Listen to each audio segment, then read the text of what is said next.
हाय, good evening all. तो जो आज का हमारा टॉपिक है, how to build a winning portfolio. सबको लगता है कि इक्विटी, सबको पता है equity as an asset class we can make fortunes out of it. तो कुछ जो चीजें आज हम इस टॉपिक में कवर करेंगे वो ये होगा कि कैसे पावरफुल पोर्टफोलियो बनाएं, how to generate alpha and beat the markets, और कैसे जो थीम्स है मार्केट में उसको अपने पोर्टफोलियो में इनकॉर्पोरेट करें ताकि हमारी जो रिटर्न है वो मार्केट से ज्यादा आए। Uh, just to brief about myself, I'm Saurabh Jain, working with SMC. It's been close to 18 years working with SMC Global in the equity research. So let us begin with our topic. देखिए, markets हमेशा forward looking होते हैं। The markets are always forward looking and they bottom out and they top out before the economy bottom out और economy top out. एक economic cycle कैसा होता है? When inflation rises, economy नीचे आती है। जब इकोनॉमी इन्फ्लेशन कूल ऑफ होता है, इकोनॉमी बढ़ने लग जाती है। And when the full growth comes in, then inflation also comes in, and then again interest rate बढ़ते हैं, एंड देन फिर ग्रोथ टेपर ऑफ होती है। तो जो इन्फ्लेक्शन पॉइंट्स हैं वहां पर मार्केट का थीम हमेशा चेंज होता रहता है। कैसे थीम चेंजेस होते हैं? जैसे अभी आप इस पिक्चर में देख सकते हैं, जब ट्रफ होता है, इकोनॉमी के ट्रफ से पहले मार्केट बॉटम आउट करते हैं। फाइनेंशियल्स चलते हैं, टेक्नोलॉजी चलता है, कैपिटल गुड्स चलता है, basic industries, precious metal, energy, and then when the market is on top, तब इकोनॉमी का पीक नहीं आया होता है। एंड जब पीक लग रहा होता है तब मार्केट नीचे की तरफ शुरू हो जाता है, सेक्टर्स चेंज हो जाते हैं। तो इकोनॉमी जैसे जैसे चलता है, मार्केट उसको प्रीएम्प्ट कर लेता है, प्रिजम्पशन कर लेता है कि कैसे स्टॉक मार्केट पहले ही रिएक्ट कर जाता है। अभी एक इन्फ्लेशन बहुत बड़ा कारण है, लेकिन वर्ल्ड ओवर जितना हम इन्फ्लेशन देख रहे हैं, इंडिया में शायद उतना प्रॉब्लम नहीं है। इंडिया में इन्फ्लेशन अगर हम कंपैरिजन करें तो काफी कम है। जो मेजर फैक्टर्स हैं हमारी इकोनॉमी को लेके, रिकवरी को लेके, वो ये है कि कंजम्पशन हमारी इकोनॉमी में काफी अच्छे से आया है, जिससे अपॉर्चुनिटीज काफी अच्छी खुल रही हैं। बैंकिंग फाइनेंशियल सर्विसेज के रिजल्ट्स बहुत अच्छे आ रहे हैं, मैन्युफैक्चरिंग अच्छा कर रहा है, कंज्यूमर डिस्क्रिशनरी स्पेंडिंग हो रहा है। जितने भी सेक्टर्स हैं उनके जो ड्राइवर्स हैं that are different. Rural economy थोड़ा सा बेटर हो रहा है, अभी मानसून थोड़ा प्ले आउट अच्छे से हुआ है। रॉ मटेरियल प्राइसेस, जो कमोडिटी का इन्फ्लेशन था, वो कूल ऑफ हो रहा है। तो इन सब चीजों से ऐसा लग रहा है कि डिमांड अभी हमारे यहाँ पर रिवाइव करेगा। हम हमेशा ब्रॉडर मार्केट को देखते हैं, जैसे कि निफ्टी को देखते हैं, 100 को देखते हैं, निफ्टी 500 को देखते हैं, लेकिन हमेशा कुछ ना कुछ एक सेक्युलर थीम्स रहते हैं मार्केट्स में। जैसे कि अगर हम सेक्टोरल इंडाइसेस को देखेंगे तो हमें पता चलेगा कि कौन सी मार्केट का कौन सा हिस्सा है जो चल रहा है, which is the sector, which are the sectors which are performing, out performing the markets. Like bank अच्छा चल रहा है या ऑटो चल रहा है, financial services, FMCG, IT, media. So only looking on the broader indices, we have to look at the sectoral indices too. And when you look at the sectoral indices, you'll get to know that which are the better performing, and you'll find that capital is also chasing, institution money is also chasing those sectors and want to take maximum share out of it. जब हम देखते हैं share holding pattern में, तब वहां पर उनकी जो होल्डिंग है वो बढ़ रही होती है। इसको पता करने के लिए क्या कर सकते हैं? हम न्यूज डेली पढ़ सकते हैं, मार्केट कमेंट्री देख सकते हैं, इकोनॉमिक इंडिकेटर्स को स्टडी कर सकते हैं, एंड देन हमें एक कंक्लूजन मिल जाता है कि where things are moving on. हर साल हम देखेंगे, whenever we see in the past history, apart from the broader index return, some sectors have outperformed. For example, in 2017, Sensex gave return of only 28%, but some of these sectors did quite well against the Sensex return of 28%. For example, reality performed well, consumer durable performed well, metal. In 18, if you look at the 2018, Sensex gave only 6% return, but IT sector outperformed, FMCG outperformed. Likewise in 19, you can see, likewise in 20, healthcare, IT sector performed well. In 21, metal, IT, reality, cap goods, consumer durable, oil, all did well. And in 22, so far, who are the outperformer? Power, auto, FMCG, banks, capital goods. Sensex so far has given a return of only 2%, but see how these indices have performed. Auto has given return of 20%. Power has outperformed the market by 44%. FMCG has did well. What has happened in the last 2-3 years? The investing in the thematic way has gained a lot of traction. For example, there were only 200 billion odd under asset management under the thematic funds, and in the last 2-3 years, this amount has gone fourfold. Now, approximately 800 billion is there in the thematic funds. So, this theme is getting more importance, and people are getting to know that how they can maximize their return, not by investing only diversify in a diversified way, the erstwhile way, but we have to look beyond it, beyond that. And how can we do that? That is what I am trying to elaborate on. How we can build a thematic portfolio by discovering things like I have said, that you not only looking by on the broader indexes, you have to look at the thematic ones also, doing research why they are performing, and then assigning weights to them and accordingly rebalancing the portfolio. See how things are moving ahead. See, India is better placed in terms of growth and inflation dynamics compared to the global economics. Industrial production is also making new highs. I mean, the PMI indices is also rising to the new highs. Private sector, banking sector is also doing well with the rise in the consumption and rise in the incomes. People are spending more. Future policy actions of the government by the RBI, by the government are looking good. And valuations at home are a bit stretched, but they are given the inflation and the growth dynamics, they are reasonable. I mean, we'll get corrections and then we'll bounce to look at the inflation which is happening in the global arena. For example, in the United States, inflation is about 8%. In the UK, it is about 10%. Russia close to 15%. In India, we are having just 6-7 odd inflation, and with the cooling off in the commodity prices, this inflation is also is expected to settle going forward. These are the few indicators. Like look at the manufacturing PMI. If you look at the month on month, this reading is improving. Core sector, infrastructure sector is improving. Rail passenger traffic is improving. Passenger vehicle sales are improving. Tractor sales are improving. Even the GST collection, the backbone of the economy, from where the government spends its money on the infrastructure, is also improving. We are getting more than 1.4 lakh crore. Government is getting more than 1.4 lakh crore a month. So this is the good amount of collection. So what are the flourishing sectors? Like I have said, power, auto, FMCG, banks, capital goods. Now, why these sectors are performing? Look at the themes, like for example, the power. It is India is the world largest single frequency electricity grid. Electricity generation has outpaced the growth by 8% compared to the previous year. The government is having a lot of focus on the green energy, and the related demand is also coming up. For example, when the infrastructure in the power sector, when you have to install more power through green energy, then there has to be some expenditure on the infrastructure side. Then capital goods also comes into the picture.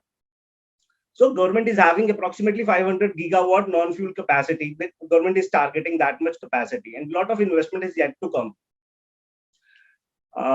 Then the automobile. If you see that the retail sales have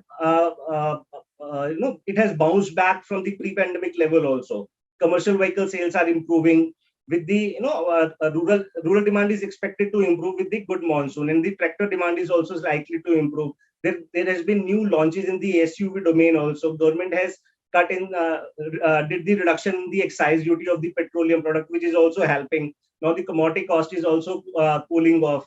These companies are expected to do well in the ensuing quarters.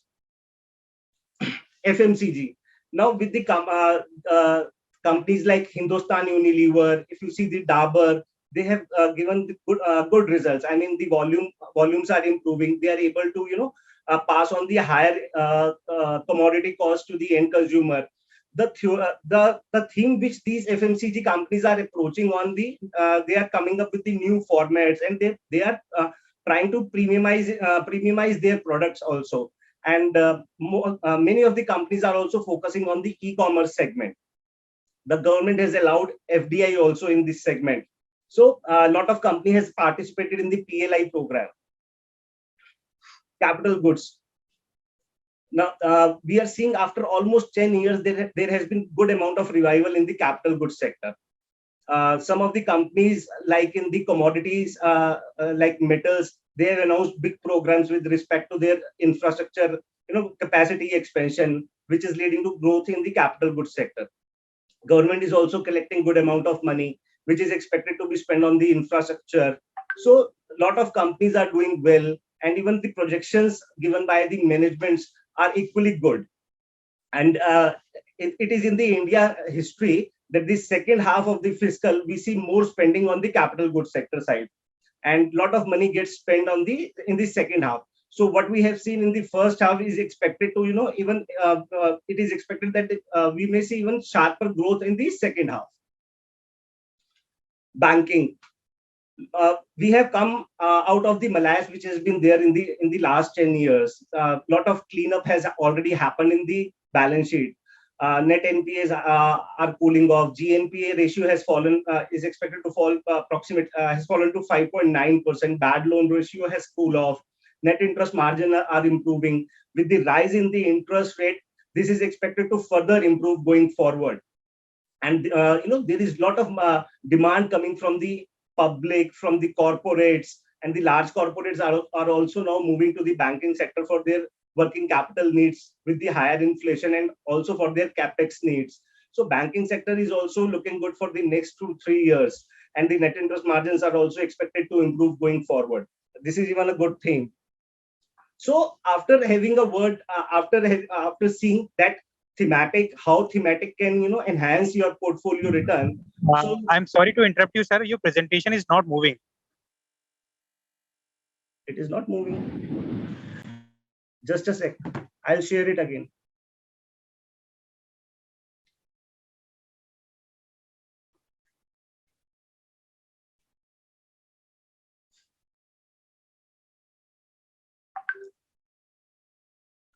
Is it visible now?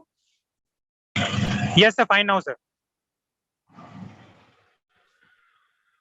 So after having seen that how thematic works, we can see that now the question comes how to choose stocks.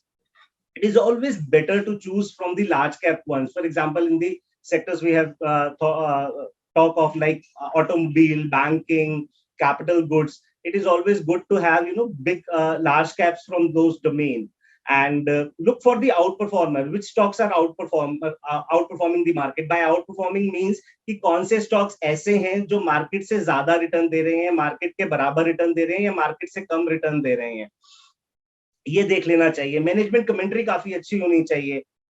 जैसे कि मैंने पहले बोला था कि markets are always forward looking, तो ये देखना पड़ेगा कि जो अर्निंग्स आ गए हैं वो तो पीछे के थे, लेकिन जो मैनेजमेंट है वो गाइडेंस कैसा दे रहा है, फ्यूचर में अर्निंग्स कैसे आने वाले हैं. प्लेज नहीं होना चाहिए प्रमोटर की होल्डिंग में. इंस्टीट्यूशन पार्टिसिपेशन अच्छा होना चाहिए. कैपिटल एलोकेशन डिसीजन कंपनीज के कैसे हैं वो थोड़ा देखने वाला रहता है. फिर उसके बाद जो मोटा मोटा आपको देखना है, the main variables which one has to see is like how the revenue is moving, what is the management that is guiding, how the margins are moving, and what is the likely profitability. So these are the basic metrics which one should check कि पहले investment करने से पहले कि मुझे क्या करना है. तो हम पहले कहाँ से चले कि हमें पोर्टफोलियो कैसे बनाना है, थीमेटिक को हम कैसे पोर्टफोलियो में अपने जोड़ सकते हैं ताकि ज्यादा अल्फा आ सके. जैसे कि मैंने बताया 2016 में, 17 में, 18 में, 19 में, 20 में, 21 में, 22 में कैसे कैसे मार्केट ने रिटर्न दिया, और उनसे ज्यादा कौन कौन से सेक्टर्स ने रिटर्न दिया. 2022 में which sectors are out performing the market, for example power, banks and like those. And तो इसके बाद की जो स्टोरी है वो ये है कि कंपनीज में हमें कहां पर पैसा लगाना है जहां पर रेवेन्यू अच्छा आ रहा है, मैनेजमेंट की गाइडेंस अच्छी है, मार्जिन्स इंप्रूव हो रहे हैं, मार्जिन्स कैसे जा रहे हैं, प्रॉफिटेबिलिटी कैसे जा रही है. हमेशा मुश्किल होता है. It is always difficult to time the market. That is why it is always said that it is better to stay invested in the market, but that too with the good companies and having good fundamentals. So sector allocation is the better thing which we can do, and the last not the least is stock selection, which anyone can do with the homework that I have suggested, or maybe more little more research on that. तो जो excess return है वो कैसे आएगी, जब आपकी company में जिसमें आपने पैसा लगाया है उसकी ग्रोथ ज्यादा आएगी और उसकी मार्केट उसको वैल्यूएशन बढ़ाएगा, तो expansion in P and expansion EPS will lead to the alpha generation in your portfolio, and that is how it works. Construction कैसे करना है पोर्टफोलियो का? पोर्टफोलियो कंस्ट्रक्शन में कुछ अग्रेसिव होना चाहिए, फ्लेवर होना चाहिए, मतलब जो जो फ्लेवर में मार्केट में आउट परफॉर्म कर रहा है, the sectors which are outperforming in the market should be there in your portfolio, and sectors which are underperforming or should not be the part of the portfolio. कुछ defensive रख लें, mix of large cap and mid cap, large cap ज्यादा हो, 2/3 large cap हो, थोड़ा सा mid cap हो, ताकि पोर्टफोलियो को एक किक मिल सके, ज्यादा रिटर्न मिल सके, और पैसे लगाना है लंबे समय के लिए। जो फ्लेवर में है, ध्यान बस यही रखना है कि वो हमारा कोर पार्ट होना चाहिए, that should be core of the portfolio.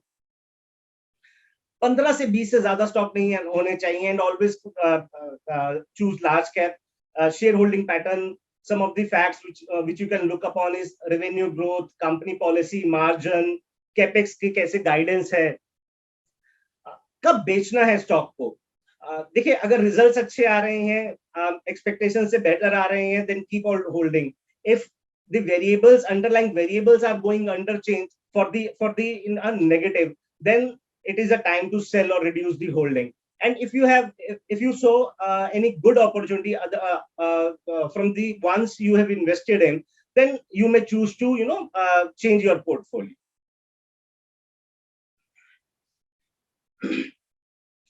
हमें कभी भी hastily decision नहीं लेने हैं।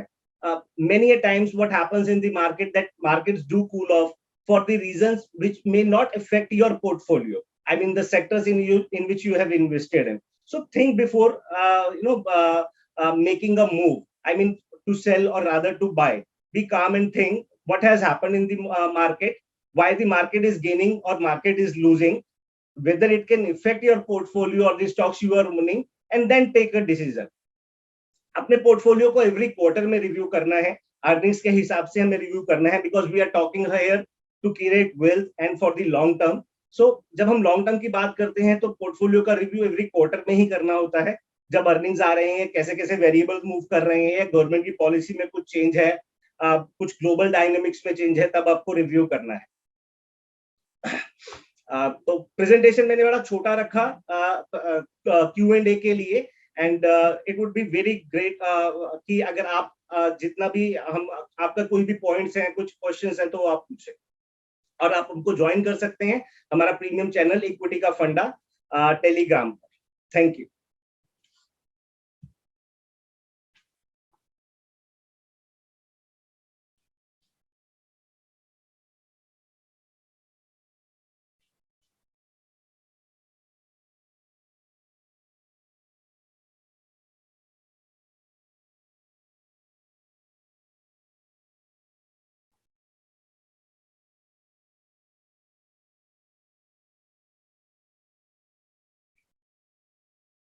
एक किसी ने क्वेरी पूछा है, how to build a healthy dividend portfolio.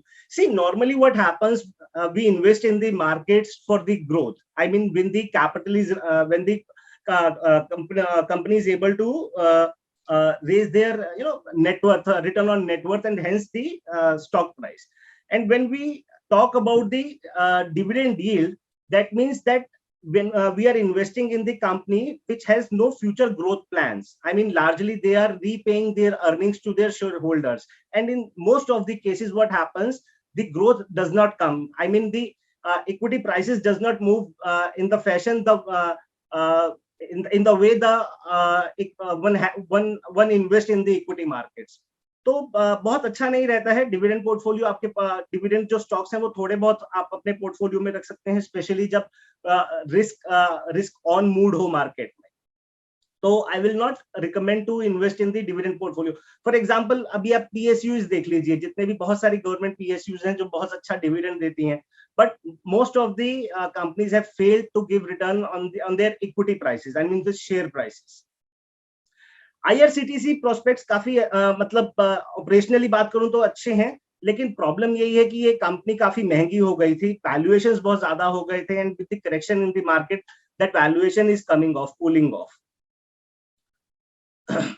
Paper stocks के बारे में कोई पूछ रहे हैं, तो पेपर स्टॉक्स एक बहुत छोटा सा सेक्टर है जहां पर उसको पिक करना काफी मुश्किल हो जाता है कि डिमांड कैसे रहने वाली है। नॉर्मली व्हाट हैपेंस जब मार्केट्स का मूड अच्छा होता है तब ये जो स्टॉक्स हैं काफी अच्छा कर जाते हैं और इनके वैल्यूएशंस एक्सपैंड और ट्रैक बहुत जल्दी जल्दी होते हैं।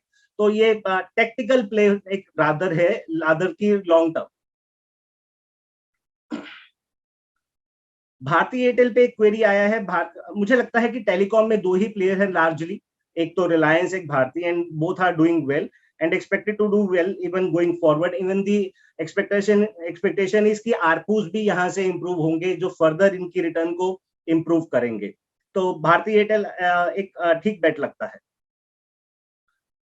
When to decide to sell the stock and what are the parameters? See, the parameters I have already talked about in my presentation. Largely the broad parameters are how the growth is likely to pan out, what is the management guidance, how the margins are likely to move. So these are the basic parameters which you can look upon and look for the earnings, whether they have beaten the market expectations or not. If the company is doing well, then I think it is a case to be you can hold on to that stock. And if the company fails twice in their earnings, then I think it is a time to sell. So wait for 2 quarters. When the company is performing well and suddenly the company has not performed, and simultaneously in the next quarter also the company did not perform well on the expectation on the operational front, then it is a time to sell in my opinion. What is the best P ratio to sell the stocks? I mean, कोई एक thumb rule नहीं है P ratio का। जितने भी cyclical stocks होते हैं generally market उसको कम वैल्यूएशन देता है। जितनी सिक्लिकलिटी ज्यादा कम होती है, वैल्यूएशन उतनी ज्यादा होती है। It depends upon sector to sector and the stock to stock. Normally जो कंपनी अच्छा रिटर्न कर रही होती है, बड़ी कंपनी होती है, उसकी वैल्यूएशन ज्यादा होनी चाहिए और मिड कैप स्मॉल कैप की कम होनी चाहिए। एंड अभी क्या हुआ कि लास्ट ईयर में mid cap and small cap की वैल्यूएशंस लार्ज कैप से भी ज्यादा हो गई, इसलिए जो मार्केट में जो हमने करेक्शंस देखा तो वहां पर ज्यादा फॉल आया। तो हमेशा पी को देखने का तरीका यही है कि जो आप स्टॉक में इन्वेस्ट कर रहे हैं उसका हिस्टोरिकल पी चार्ट बनाइए। पी चार्ट देखिए कि वो पिछले 5-7 सालों में जैसे जैसे उसकी अर्निंग्स आए हैं तो वो किस तरह के मल्टीपल पे चला है। Then you can have a better idea. Long term stock कोई पूछ रहे हैं, स्टॉक तो बताना मुश्किल रहेगा, लेकिन जिस तरह से मैंने सेक्टर बताए हैं कि कैपिटल गुड्स अच्छा लगता है, बैंकिंग अच्छा लगता है, एफएमसीजी अच्छा लगता है, तो यहाँ पर जो लार्ज कैप कंपनीज हैं आप वहां पर उनको देख सकते हैं। ज्यादा लार्ज कैप और थोड़ा मिड कैप का फ्लेवर। नजारा अगेन अगर आप देखेंगे तो उतना ग्रोथ नहीं आ रहा है ऑपरेशनल फ्रंट पे जितना कि वैल्यूएशन हो रहा है। ये एक जब भी ऐसा डायनेमिक्स होता है, जब इन्फ्लेशन ज्यादा होता है और इंटरेस्ट रेट ऊपर जाते हैं, तो जनरली हम देखते हैं जो ग्रोथ स्टॉक्स होते हैं उसमें ज्यादा फॉल आता है। एंड नजारा में भी शायद वही हो रहा है। कंपनी ने अभी उतना ऑपरेशनल फ्रंट पे अच्छा परफॉर्म नहीं किया है। अगर परफॉर्म करते भी है तो मुझे नहीं लगता कि स्टॉक प्राइस ज्यादा मूव करेगा, क्योंकि स्टॉक प्राइस ऑलरेडी फ्यूचर की अर्निंग्स को काफी हद तक डिस्काउंट कर रहा है। आईईएक्स के साथ थोड़ा प्रॉब्लम ये है कि कंपनी तो ठीक थी लेकिन वैल्यूएशन ज्यादा हो गए थे। एंड ऑफ लेट क्या हो गया कि काफी सारी स्टेट यूटिलिटीज के काफी पैसे बकाया हो गए। And some are even barred to participate in the on the IEX platform. So that was the negative news which came over, and then we saw the stock again sold off. तो मुझे लगता नहीं कि बहुत constructive आपको यहाँ से return इसमें मिलेगा।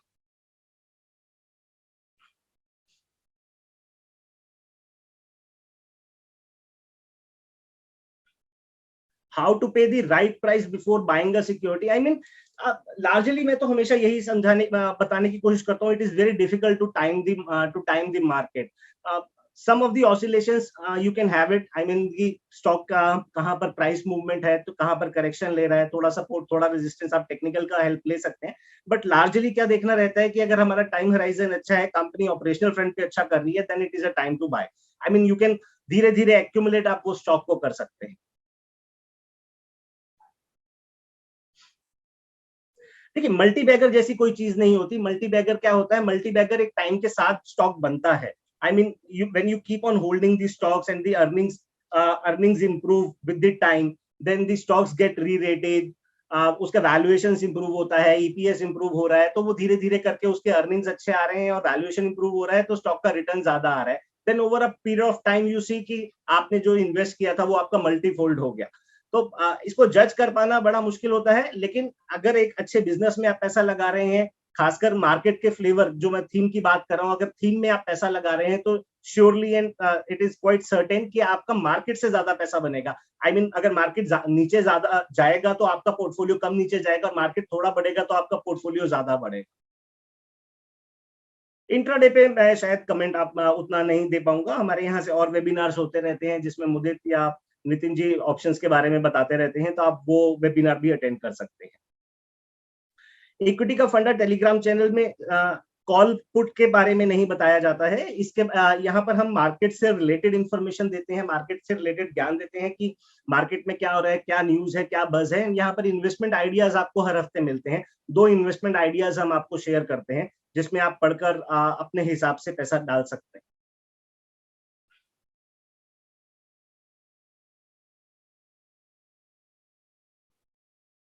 एबीबी बहुत अच्छा स्टॉक है। अगर अब जो अर्निंग्स आए थे वो काफी अच्छे आए थे, और मैं समझता हूँ कि जो प्रोस्पेक्ट्स हैं वो भी काफी अच्छे हैं।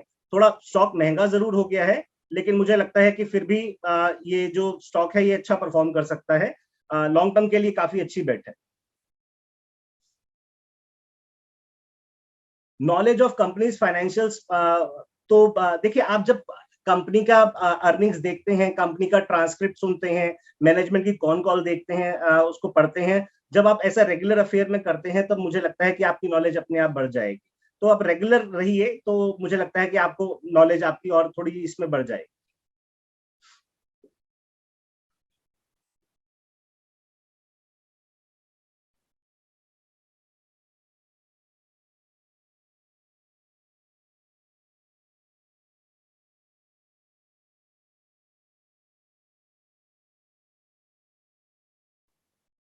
पावर सेक्टर में जैसे मैंने बताया कि जो गवर्नमेंट के प्लान्स हैं काफी अच्छे हैं, ग्रीन एनर्जी को लेके काफी अच्छे हैं, तो मुझे लगता है कि रिन्यूएबल एनर्जी एक अच्छी बेट हो सकती है।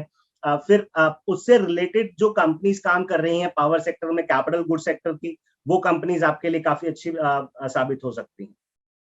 कोटक बैंक काफी अच्छा कर रहा है, लेकिन थोड़ा सा प्रॉब्लम ये आ रहा है कि बैलेंस शीट में जो बुक है वो थोड़ी ग्रो नहीं कर रही है, which is expected to grow in the near term. मुझे लगता है कि धीरे धीरे स्टॉक थोड़ा जैसे जैसे नंबर्स इंप्रूव होंगे तो थोड़ा बेटर परफॉर्म करेगा।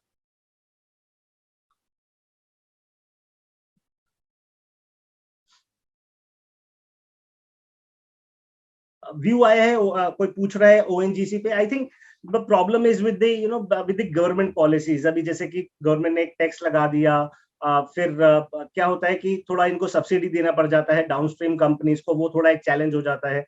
तो नॉर्मली क्या होता है कि हायर क्रूड प्राइसेस का भी ओएनजीसी को उतना फायदा नहीं मिल पाता। फिर इनकी एचपीसीएल लेने के बाद मार्केटिंग लॉसेस की वजह से भी ओएनजीसी की प्रॉफिटेबिलिटी खराब हुई। तो बहुत अच्छा विकल्प नहीं है ओएनजीसी, जहां पर एक्चुअली गवर्नमेंट का काफी रोल रहता है, इसलिए थोड़ा समझ पाना थोड़ा प्रॉब्लमेटिक है। View on OMCs. See, these OMCs are losing good amount of money on the marketing side, and the refining margins have also cooled off. In the latest quarter, we have seen the earning erosion. So I don't feel like these companies can perform in the near future.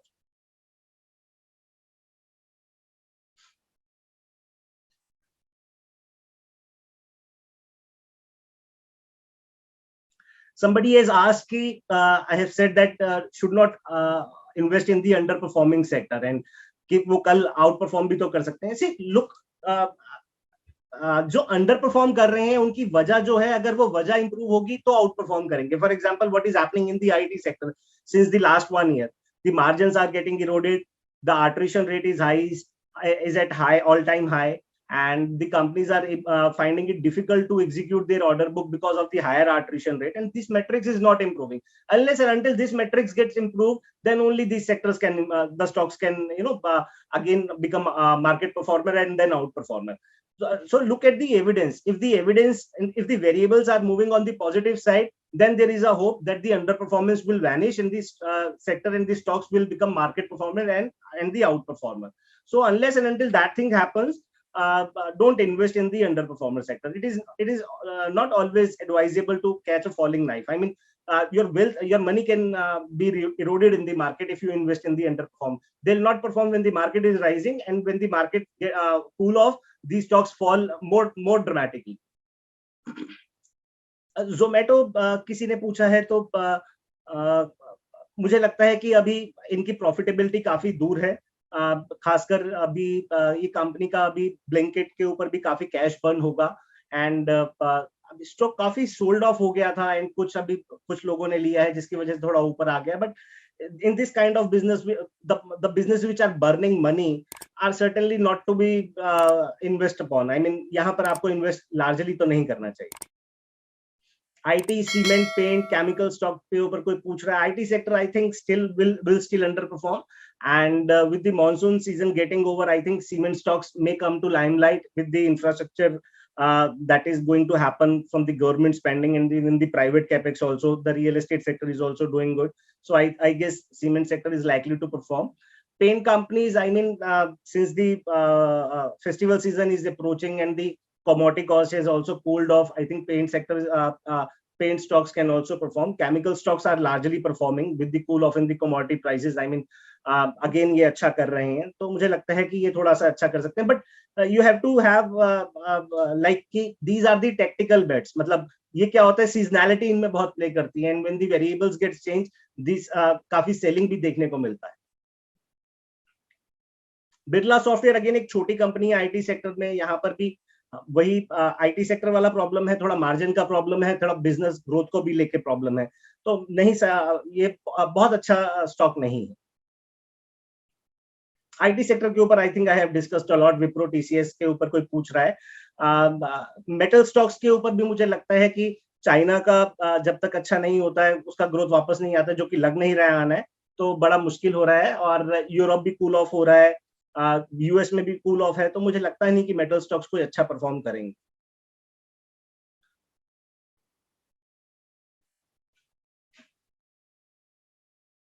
How to set target and stop loss for the long term portfolio? I always suggest to wait for the 2 consecutive quarter. I mean if the stock is performing and the stock is not on the operational front, the company does not perform consecutively for 2 quarters, then I think it is a time to sell. तो यही आपका एक long term जब आप portfolio चलाते हैं, बस यही ध्येय होना चाहिए कि जब वेरिएबल्स अच्छे से नहीं चल रहे हैं, अर्निंग्स अच्छे से नहीं आ रही है, 2 कॉन्सिक्यूटिव क्वार्टर आप देखो और मैनेजमेंट की गाइडेंस देखो, जब वो अच्छी नहीं चल रही है then it is a time to move on to switch to other sector और स्टॉक।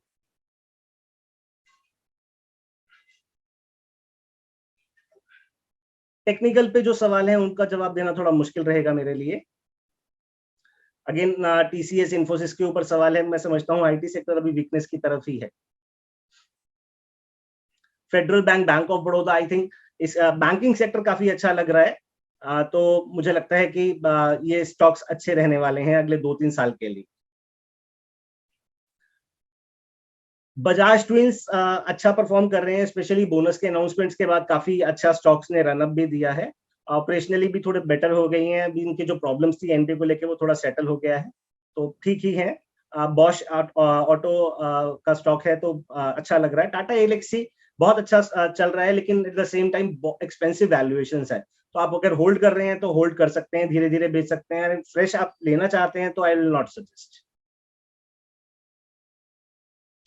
ठीक है, अदानी ग्रुप के स्टॉक्स बहुत महंगे हो गए हैं और इनकी ग्रोथ जो स्टॉक की वैल्यूएशन है वो फ्यूचर की ग्रोथ को काफी हद तक डिस्काउंट कर रही है, जो कि पता नहीं कैसे आएगी। लार्जली जो कंपनी के एसेट्स हैं वो डेट लेने से बने हैं, एक्विजिशन से बने हैं, तो थोड़ा सा ये लगता है कि इतनी वैल्यूएशन पे फ्रेश बाय तो सजेस्ट नहीं है। भेल पे कोई व्यू पूछ रहा है, तो मुझे लगता है कि अगर आप बैलेंस शीट को देखोगे तो कंपनी कंटिन्यूसली लॉस मेकिंग है, शायद अभी नेटवर्थ भी नेगेटिव हो गई है, तो बहुत अच्छा कर नहीं पा रही है कंपनी, तो व्यू यहाँ पर थोड़ा नेगेटिव है। वोल्टास अच्छा कर सकता है, स्पेशली जो कंज्यूमर ड्यूरेबल गुड्स हैं उसकी बाइंग रहती है इस वाले सीजन में, एंड मुझे लगता है कि मार्जिन रिस्टोरेशन भी थोड़ा होगा कमोडिटी कॉस्ट कूल ऑफ होने से, तो margin expansion quarter on quarter देखने को मिलेगा। सोना बीएलडब्ल्यू अगेन एक अच्छी कंपनी है, लेकिन एट द सेम टाइम महंगी भी हो गई है, तो और तो थोड़ा सा यहाँ पर वैल्यूएशन का कंस्ट्रेंट है, तो उस हिसाब से थोड़ा महंगा लगता है। फार्मा सेक्टर में मुझे लगता है कि अभी प्रॉब्लम्स हैं मार्जिन को लेके, बिजनेस ग्रोथ को लेके। एलेम्बिक फार्मा भी आप देखिए पिछले शायद नवंबर 20 के बाद कोई भी फार्मा स्टॉक्स ने अच्छा परफॉर्म नहीं किया है, एंड एलेम्बिक का भी अगर यूएस बिजनेस का ग्रोथ देखोगे, डोमेस्टिक मार्केट का ग्रोथ देखोगे तो वो नहीं आ रहा है, मार्जिन का भी प्रेशर है, तो व्यू यहाँ पर थोड़ा अच्छा नहीं है, मुझे लगता है कि कंटिन्यूसली अंडर परफॉर्म ही करेगा। ऑटो सेक्टर अच्छा लग रहा है, अशोक लेलैंड अच्छा कर रहा है, एंड मुझे लगता है कमर्शियल व्हीकल सेल्स भी इम्प्रूव होने और इम्प्रूव होंगे आने वाले क्वार्टर्स में, तो अच्छा रह सकता है।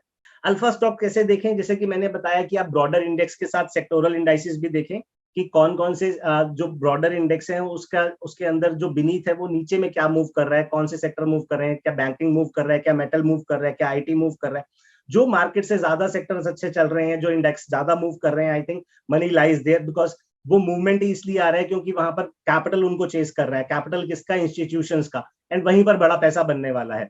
तो अगर आप ये कंटिन्यूसली वॉच करेंगे और थोड़ा सा उनके बारे में पढ़ेंगे तो you'll have a better idea कि मुझे कहां पर पैसा डालना है। येस बैंक के परफॉर्मेंस काफी इंप्रूव हुआ है, बैलेंस शीट काफी इंप्रूव हुई है, एंड द कंटिन्यूएशन जो इनके सीएमडी है वो कंटिन्यू करने वाले हैं। तो मुझे लगता है ऑपरेशनल फ्रंट पे इंप्रूवमेंट है, प्राइस फ्रंट पे उतना कहना थोड़ा डिफिकल्ट टास्क है। टाइटन के रिजल्ट्स बहुत अच्छे आए थे, एंड विद द अर्निंग्स ये फेस्टिव सीजन अप्रोचिंग, मुझे लगता है कि जितनी भी जूल्स एंड ज्वेलरी वाली कंपनी है ये अच्छा करेंगे, and Titan being the leader is expected to perform well. तो टाइटन एक अच्छा स्टॉक रहेगा, अच्छा लगता है। मेटल सेक्टर के ऊपर अगेन टाटा स्टील के ऊपर तो मुझे लगता है कि थोड़ा सा प्रेशर रहेगा। यूरोप में एनर्जी कॉस्ट काफी बढ़ गया है, डिमांड वहां पर कूल ऑफ हो रहा है, काफी अच्छा जो कंपनी का रेवेन्यू है यूरोप से आता है, यहाँ पर भी मेटल कूल ऑफ हो रहे हैं। तो मेटल्स उतने अच्छे नहीं लग रहे, वैल्यूएशंस भी काफी बढ़ गए थे जो कि अभी कूल ऑफ हो गए हैं। लेकिन क्योंकि मेटल प्राइस, देखिए मेटल में इन्वेस्टमेंट करने का बस एक ही तरीका है, अगर मेटल प्राइसेस ऊपर जा रहे हैं तो यू इन्वेस्ट इन, जब मेटल प्राइसेस कूल ऑफ होने लग गए हैं तब you have to sell it. तो अभी मेटल प्राइसेस जो हैं वो थोड़े नीचे ही हैं, कूल ऑफ ही हो रहे हैं, तो मुझे लगता नहीं कि मेटल स्टॉक परफॉर्म करेंगे। टेक्निकल सवाल लोग पूछ रहे हैं कि कंसोलिडेशन जोन, ये थोड़ा टेक्निकल हो जाता है, तो इसको तो आपको चार्ट की हेल्प से देख सकते हो, तो वहां पर आपको थोड़ा हेल्प होगा, मैं उतनी एडवाइजरी नहीं कर पाऊंगा। पावर सेक्टर अच्छा लगता है, टाटा पावर एक अच्छा स्टॉक है, कंपनी के काफी प्लान्स हैं फ्यूचर ग्रोथ को लेके, तो मुझे लगता है कि थोड़ा सा कूल ऑफ भी हो गया है स्टॉक, एंड अच्छा अर्निंग्स इंप्रूव होने चाहिए, तो ये एक अच्छा स्टॉक है पावर सेक्टर। आईसीआईसी बैंक के ऊपर किसी की क्वेरी है तो मुझे लगता है जितने भी मैट्रिक्स होते हैं बैंक के ऑपरेशनल फ्रंट पे, तो वहां पर सभी जो है इस बैंक के लिए टिक लगते हैं, चाहे वो एनपीए हो, चाहे प्रोविजन कवरेज रेशियो हो, चाहे नेट इंटरेस्ट मार्जिन हो, चाहे बिजनेस ग्रोथ हो, तो अगले 2-4 साल के लिए बहुत अच्छा लगता है। लॉरेस लैब कोई पूछ रहा है तो मुझे लगता है कि फार्मा सेक्टर के ऊपर थोड़ा व्यू नेगेटिव है, मतलब मुझे नहीं लगता कि थोड़ा अच्छा चलेगा। यूएस भी थोड़ा सा नरम चल रहा है, तो लॉरेस लैब उतना कहना मुश्किल है कि कैसा करेगा। अभी ऑफ लेट तो क्या हुआ कि क्रूड काफी नीचे नरम हो गया था, थोड़ा सा वापस बाइंग आया है क्योंकि सऊदी अरेबिया के प्रिंस ने ये बोला है कि there is been disconnect with the market with the crude prices, तो वो शायद जो नेक्स्ट मीटिंग होगी उन्होंने वहां पर ये एक इंडिकेशन दिया है that they may resort to production cuts, and that is why we saw some amount of buying coming in the crude market. So I guess here only I think in the range of 5 to 10% crude should stabilize unless until something negative or positive happens. Average करने के लिए कोई पूछ रहा है yes bank, तो again जैसे कि मैंने प्रेजेंटेशन में कहा कि बैंकिंग सेक्टर तो अच्छा है, but I would rather advise to invest in the larger ones, larger names rather than opting for the smaller names. I think earnings were weak for the Indoco Remedies, तो एक ये कंसर्न है, और हनीवेल मुझे लगता है कि थोड़ा एक अच्छी कंपनी है। लक्ष्मी मशीन टूल्स के बारे में कोई क्वेरी पूछ रहा है, वो भी एक अच्छा स्टॉक है। जुबलेंट फूड काफी अच्छा कर रहा है, अर्निंग्स ने काफी सरप्राइज किया था, तो मुझे लगता है कि अच्छी कंपनी रहने वाली है, and people are spending on the restaurant side, and Jubilant Food is doing good. Capital good sector अच्छा लगता है, एंड काफी कंपनीज का जो गाइडेंस आ रहा है, जो अर्निंग्स आए हैं वो काफी पॉजिटिव आउटलुक दे रहे हैं, तो capital goods I think this sector as a whole should outperform the broader market and is actually outperforming the broader market. Thanks a lot. काफी हेल्पफुल रहा हमारे लिए webinar. Subscribe our YouTube channel for more related videos.